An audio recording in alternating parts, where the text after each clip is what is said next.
season passes, open worlds, graphics, newfangled fancies. The best shooters around in 2024 are the ones that keep things brutally simple, taking their cues from the 90s beasts that birthed the genre. Here are the most satisfying games to pull the trigger in right now. Hello and welcome to ROG Global, where we celebrate PC gaming and constantly hunt out their best titles to load up on our PCs. Right now, we're in shooter mode, and that got us thinking, why did FPS games take such a retro direction lately? It's probably a combination of factors.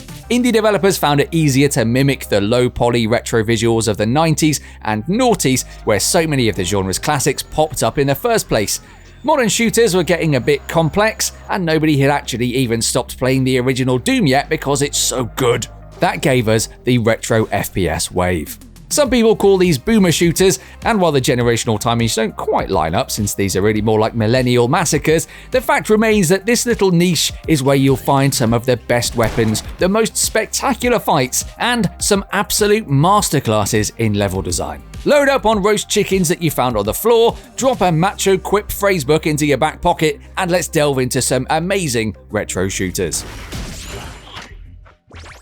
Obviously, we're starting with Dusk. The perfect intersection of artisanally crafted weapons that make you grin whenever you use them, levels so expertly paced and laid out that John Romero himself would be jealous, and an intangible, brooding atmosphere that's just so brilliant to immerse yourself in. Like a nostalgic, slightly unsettling bath with culty undertones. So, nothing like a bath, actually. There's not much of a story here because Dusk's so cool it doesn't need one, but here goes anyway. You arrive at the titular town of Dusk, Pennsylvania, where a huge network of sinister and mysterious ruins has brought the attention of the government and a load of scary cultists. Much gunfighting ensues. But what gunfighting?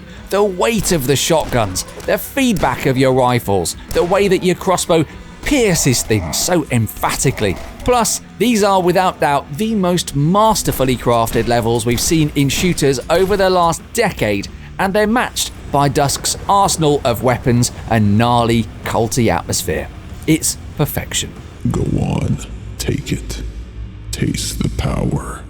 From the muted, Quake-like textures of Dusk to confrontationally shiny shooter amid Evil next, whose visuals are ray-traced and full of modern technologies, but whose soul is in that sweet spot just before the turn of the millennium. Rather than fighting to save your planet and people as per usual, this time Evil's already won, so you're fighting to take it back for the forces of good. And you're doing so with some of the most enjoyable weapons ever seen in interactive media. A sword that fires rope-like projectiles, a rapid-fire magic wand, this giant shiny mace which fires... Truth be told, I don't know what it fires, but whatever they are, they look like they really hurt. And check this out, a rocket launcher that fires planets.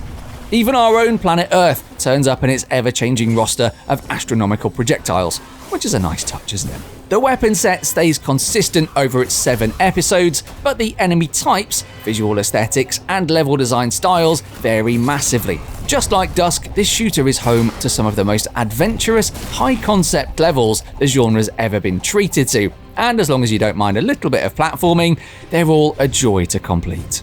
Save our land.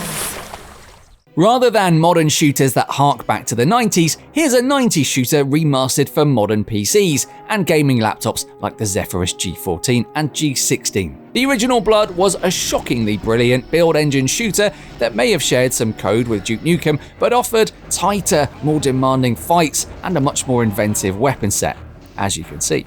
Fresh Supply is the work of always brilliant remaster specialists Night Dive Studios, who've kept the original Viscera as grisly as ever and the gunfights perfectly poised between brutality and outright silliness. But pull all the right strings in the background to make it compatible with modern machinery. End of the line.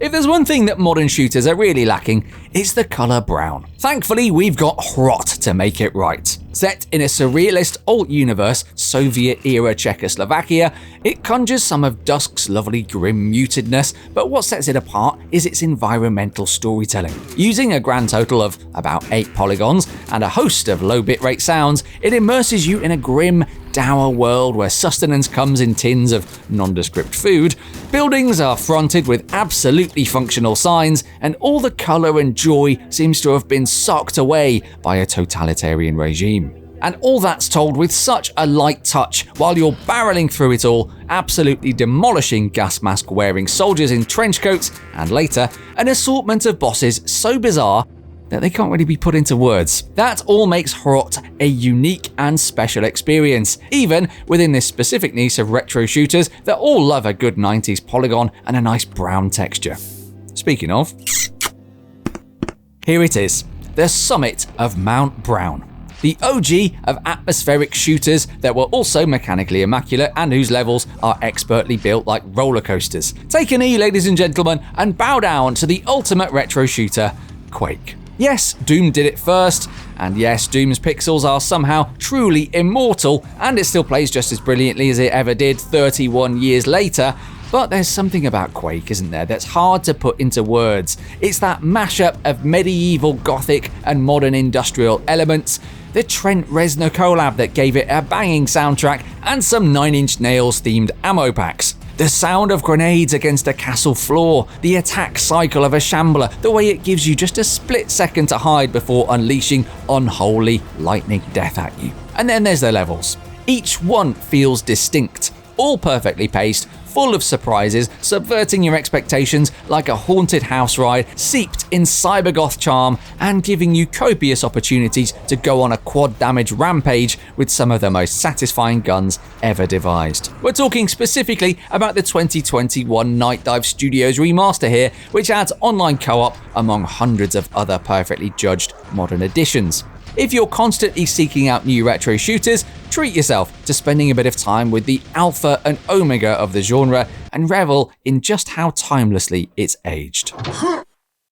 Mullet MadJack has layers of retroness all going on at once. It's immediate and fast-paced and focused like a classic id Software shooter, but it's also taking design cues from classic animes, resulting in a color palette that Quake and HROT are frankly furious about. Here's the key idea. Your health is time. That means that you need to move through the levels as quickly as possible, like a checkpoint race in an arcade racer, only with more stabbing cyborgs in the jaw.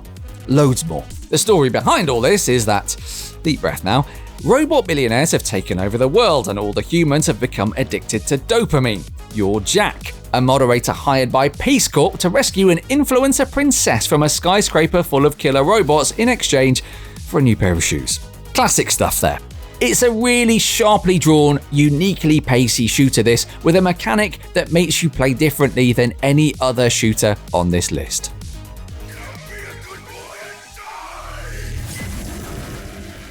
One more for the road, Selako has generated a lot of hype in 2024 for the incredible details it packs into a shooter running on an ancient GZ Doom code. A lot of games pitch for this quasi-retro look, but there's something about the way Selako does it natively that makes you just want to stop and stare on a regular basis. Weapon models, outdoor vistas, corridors full of destruction, blood pools and bullet holes, it's all just a treat. The pacing and combat style here feels like Monolith's venerable Fear games, with waves of SWAT team-like enemies descending on you in tight corridors and densely decorated office complexes. Like Fear, the destructible environments create plenty of moments of gratuitous demolition, so if you weren't already smiling from the feel of the weapons, the confetti of destruction all around you is sure to do it.